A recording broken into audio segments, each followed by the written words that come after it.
अनुमान छोटा खरगोश और उसका ख्वाब। एक छोटे से गांव में एक खरगोश रहता था जिसका नाम बोबो था।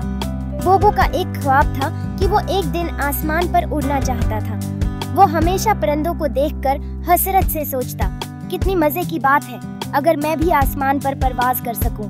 एक दिन बोबो ने अपने दोस्तों, खरगोशों और जानवरों से अपने ख्वाब का जिक्र किया। सबने हंसते हुए कहा, बोबो तुम खरगोश हो, तुम कैसे उड़ सकते हो? लेकिन बोबो ने हिम्मत नहीं हारी।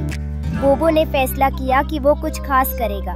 उसने अपने छोटे परों वाले परिंदे दोस्त से मदद तलब की। परिंदा ने कहा, बोबो तुम्हारा ख्वाब बहुत खूबसूरत है, मगर तुम्हें ये समझना होगा कि हर किसी की अपनी खुसूसियत होती है। तुम जो हो वो बहुत खास है। बोबो ने इस बात को समझा और अपनी सलाहियतों को पहचानना शुरू किया।